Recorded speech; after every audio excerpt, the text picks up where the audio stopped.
What's up, everybody? Welcome into the Next Pats podcast. We've got a great episode for you this week. Last week was Mac Jones week. Of course, we'll still talk a little Mac Jones this week.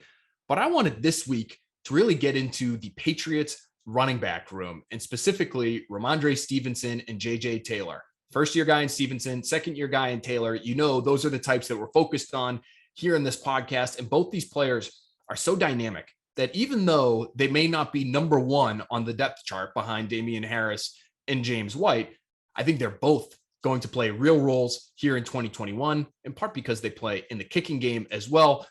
But how do we dive into their skill sets? How do we dive into their attitudes and their approaches to their jobs and to their position? We, of course, have watched these guys all summer long, and you could hear me prattle on about them all day long if you wanted to, but you don't want to do that. You want to hear from somebody with even a little bit more insight, and we have that guy today. It's DeMarco Murray, former NFL running back, Cowboys, Eagles, Titans. He's now the running backs coach at Oklahoma. So he coached Stevenson last year. He coached J.J. Taylor the year before that at Arizona. So DeMarco Murray is with us this week. Phenomenal guest. You're going to hear about his affinity for the Patriots program and how they use their running backs. You're going to hear about Rhomandre Stevenson and how aggressive he was, not only on offense, but in that third phase of the game on special teams. And J.J. Taylor, some thoughts on him and just his work ethic and everything that he had to do behind the scenes to turn himself into the player he's become. Phenomenal guest from DeMarco Murray. So let's get to that conversation with DeMarco Murray right now. We'll come back with some thoughts on not only the running back spot, a little bit of quarterback talk, but some cornerback talk as well. All right, very excited now to have with us on the Next Pats podcast, DeMarco Murray, running backs coach at Oklahoma. You know him from his time with the Cowboys, the Eagles, the Titans. He coached at Arizona as well, but now he's back at his alma mater. DeMarco Murray, thank you so much for being with us, my friend. Thanks for having me. So it's just saying off air, we've got DeMarco Murray running backs running around all over Foxborough up here now. You coach Rhomandre Stevenson at Oklahoma. You coach J.J. Taylor at Arizona in 2019. So I have to ask you, what is it about DeMarco Murray that makes his players such good fits here in New England? I think because I should have been a good fit there. I don't know. No, I've always enjoyed, obviously the Patriots and their offense and how they've used running backs in the passing game, blocking game, obviously the run game. So, I think, just looking at those two guys, they're definitely, versatile. They can catch, they can run, obviously, but catching out of the backfield, blocking, tough physical players is kind of the, that New England Patriot kind of mindset both of those guys have. What is it that led you to liking that style of player, DeMarco? I know, Tennessee, I think it was John Robinson who was there basically your first year there in 2016. So you had a little bit of a Patriots feel there. But was it just watching from afar and admiring how they used that position? What was it that sort of led you to liking that way in which the Patriots have used their backs? Yeah. I've always admired it from afar. Like I said, I've always been a receiving threat, from the running back position. I've always admired guys who can catch. As well as, not get, can stick their nose in there. So, obviously having John Robinson, when I was with my time in Tennessee, he kind of brought some of those things and, just kind of laid that foundation for us as a team, as a unit. And, they've had a ton of success with numerous running backs, from Blunt to Dillon, all those guys. So, I've always admired their style of play. Let's start with Rhomandre, DeMarco, because he has been a revelation here in training camp and preseason. And you're talking about the importance of being versatile at that position. When they first drafted Rhomandre, not knowing a ton about him, in all honesty, you just see the size first and foremost, right? And you kind of assume that he's going to look a certain way when he's on the field, but he's been really versatile since he's been here in Foxborough. He's catching it well. He's fluid in that phase of the game. How polished was he when you had him at Oklahoma? Did you feel like he could contribute both as a runner and a pass catcher at the NFL level? I did. He has some very hidden, sneaky, great tendencies, in the catching game, for his size.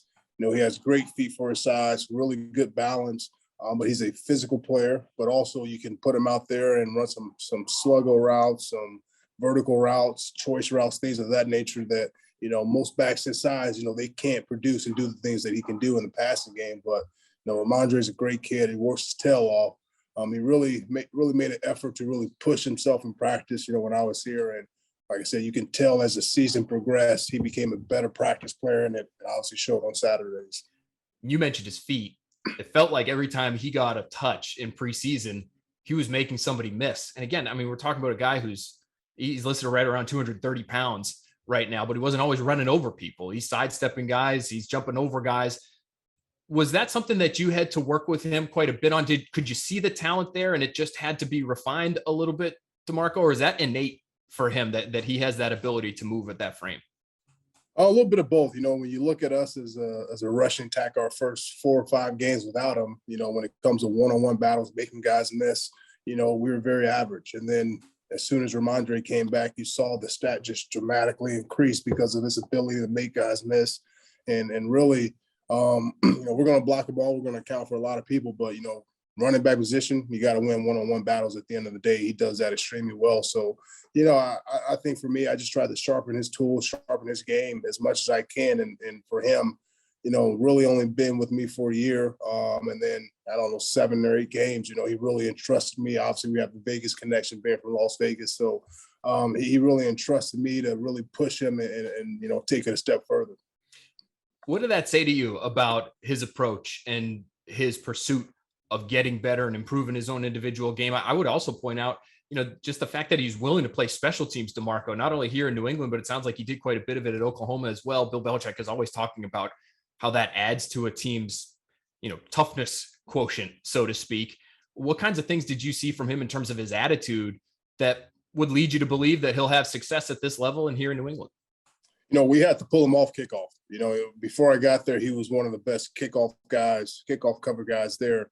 And, the first game he came back, I think we put him on one. And then obviously for me, I saw how well he ran the ball. So I think Coach Riley and I were both like, we've seen enough. He's good on the kickoff team, but his ability to obviously run down there and make a tackle. And those are 1-2s. You talk about 1-2 all the time. And he's a guy that wants to be on the field and wants to have a role no matter what it is. Obviously running back is great, but special teams, if I can help my team win, if I can have fun and get out there and make a difference in any aspect of the game, he's the kind of kid that does that, so kudos to him. And he knew that going into that league is different. There's only about 3 or 4 running backs and you ain't the starter, you're on all 4 core special teams. So he understood that. Let's turn back the calendar just a little bit and ask you about J.J. as well here, DeMarco, because, talk about versatility. We've seen him run it between the tackles. We've seen him catch it. We've seen him on special teams. How would you describe his attitude from your experience with him? Because he's obviously an undersized, quote unquote, undersized guy, but he's making it work here in the NFL. How would you characterize his attitude? One of the hardest working players I've ever been a part of. He doesn't know the difference between practice speed. He knows one speed, and he's a true pro. He's extremely smart. His approach, he always had that pro mentality from the first day that I met him at Arizona.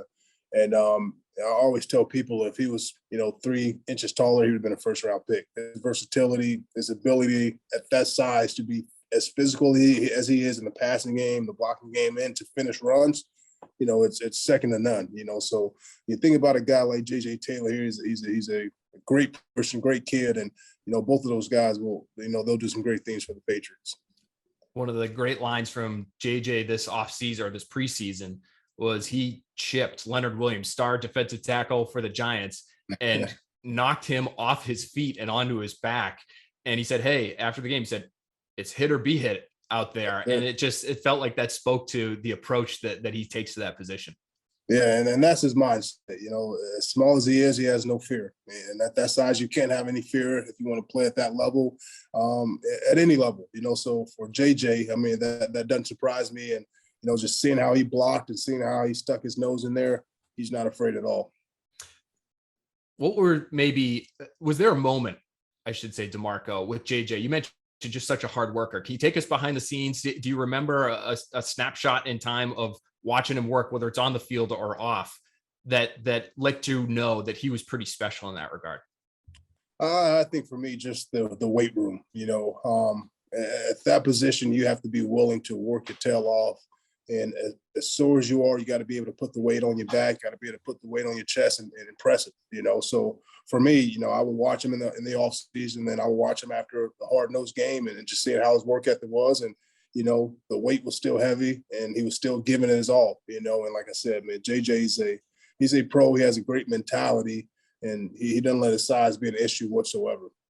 You remind you of Darren Sproles at all? I know you guys were teammates in 2015 there in Philly. He does. He does. He has a lot of, same similarities that the Sproles has. And like I said, one-on-one space, one-on-one opportunities in the passing game, he'll win 99.9% of them. How many Patriots games are you going to try to watch this year, DeMarco? As much as I can. I'm pretty busy here, so I always usually, when I'm game planning here, we usually have the games on, luckily we got 2 TVs here, so I can kind of flip back and forth. But I always have it on in the background, and definitely, going to try to, catch a lot of Patriots games. You got a little something going on there, coaching one of the best college programs in the country. DeMarco Murray, thank you so much for sharing a few minutes right in the middle of your season. We really appreciate it. Really fun for us to hear more about these two relatively new Patriots running backs, Rhomandre Stevenson and J.J. Taylor. Thanks so much. Thank you. Appreciate it. Good luck. Great stuff there from DeMarco Murray. Again, that's a guy, as he described, who prided himself on his versatility. And these two players, both Taylor and Stevenson, are similar in that you can use them in a variety of ways. And I believe, feel confident.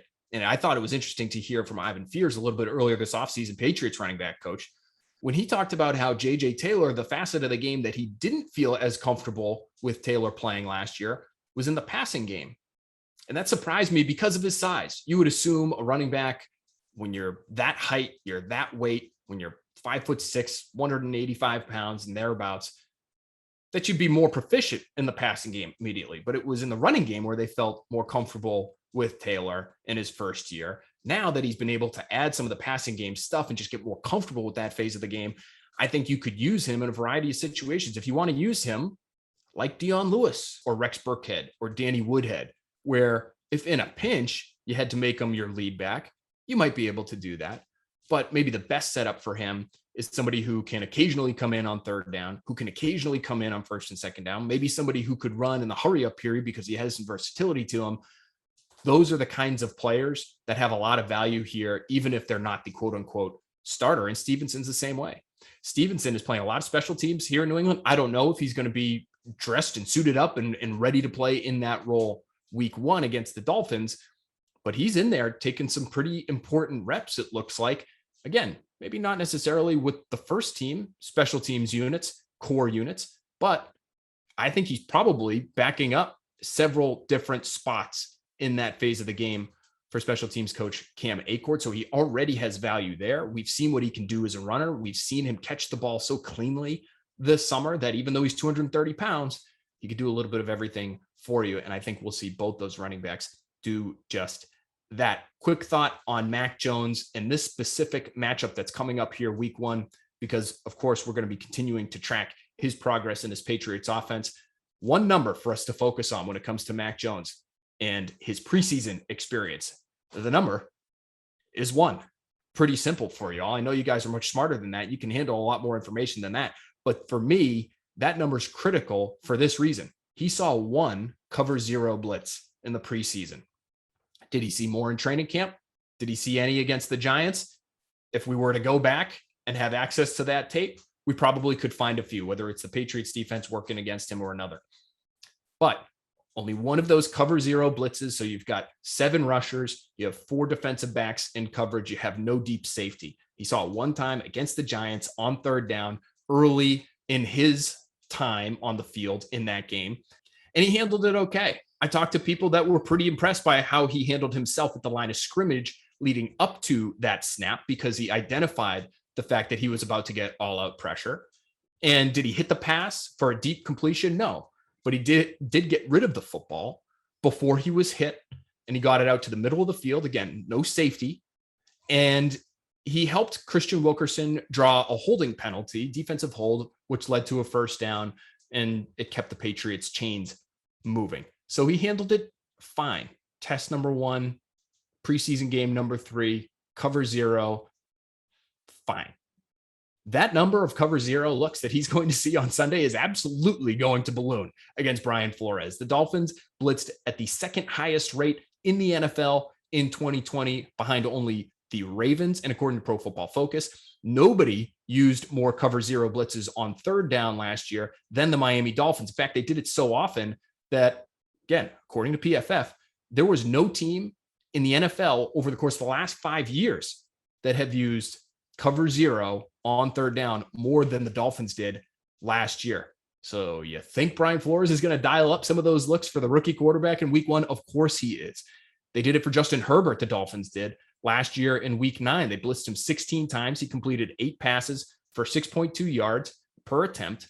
And yes, he did throw 2 touchdowns when the Dolphins blitzed him, but he also threw a pick. And that ended up being a 1-possession game, 29-21. The Dolphins ended up winning that one.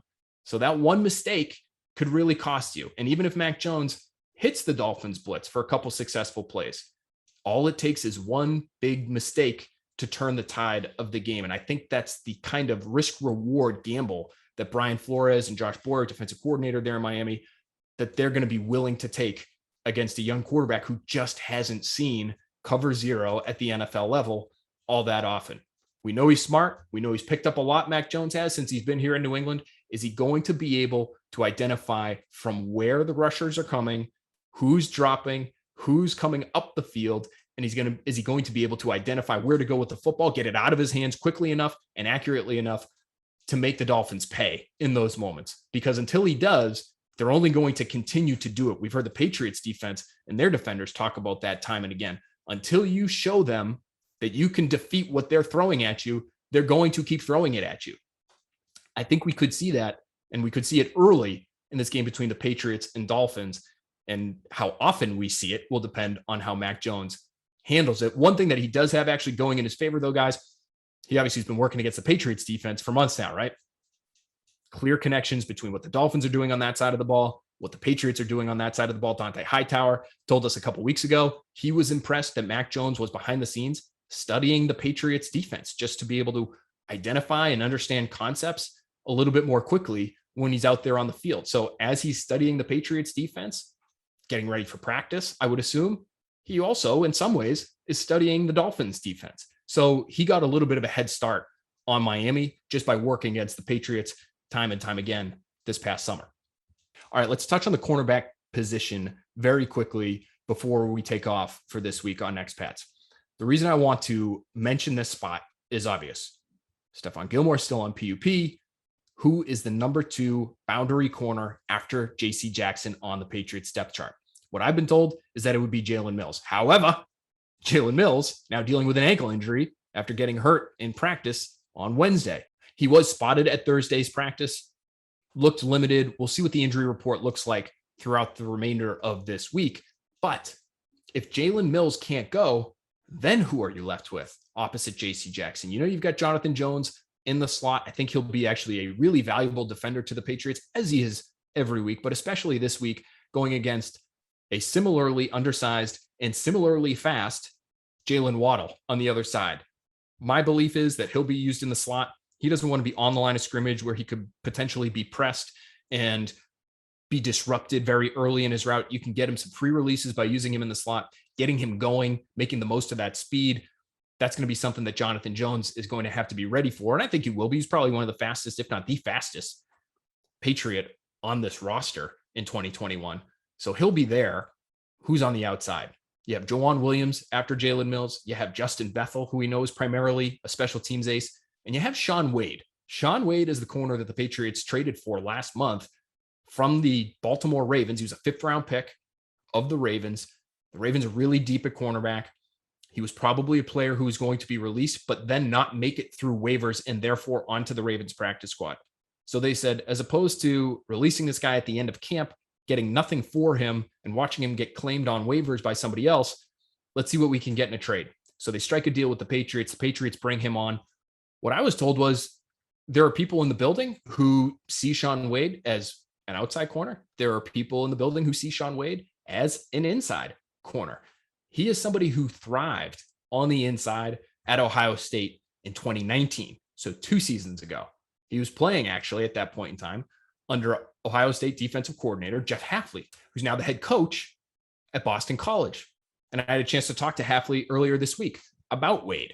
And he talked about just how, quote, very instinctive Wade was and how he actually was reminded of Logan Ryan and Daron Harmon, 2 guys that he coached, Hafley did, while he was at Rutgers.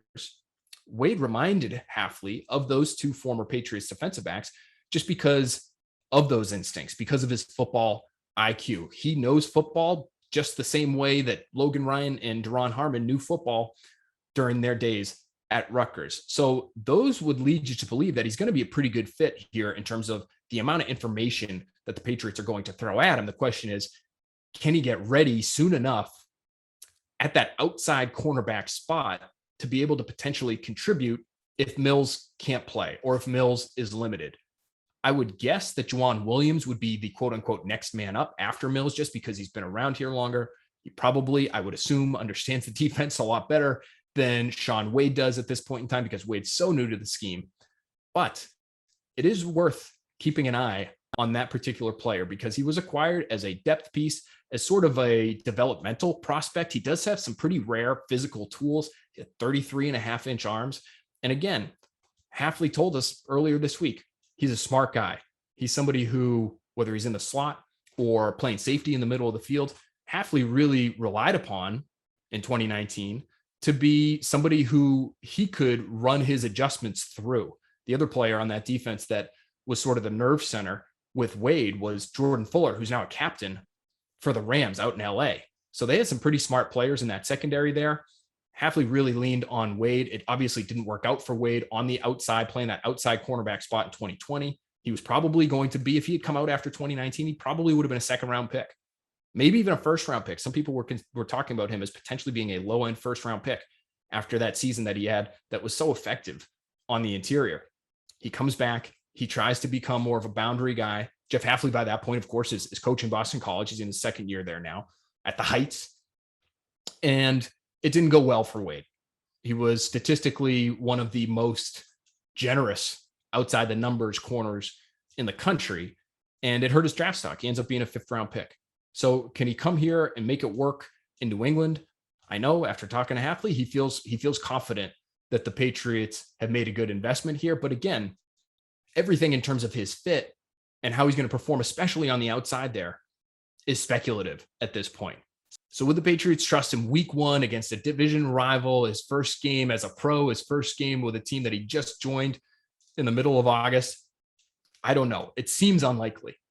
But the Patriots are where they are in terms of their cornerback depth right now. They don't have a ton of options. Maybe we just see them use more safeties on the field.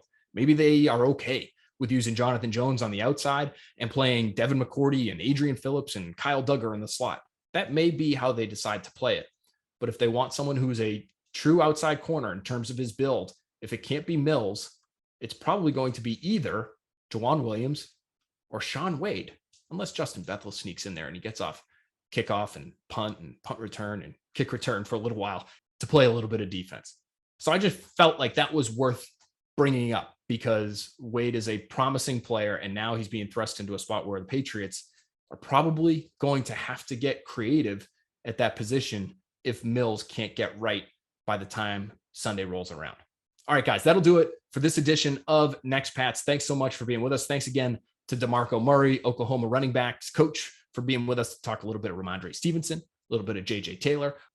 DeMarco Murray talking about versatility. Versatility feels like the theme. We gave you a versatile podcast, hit on a number of different areas with this roster, headed into week 1. Hopefully you enjoyed it. I know I did. Please, please, please rate, comment, subscribe, tell your friends. We appreciate you, and we'll talk to you next week.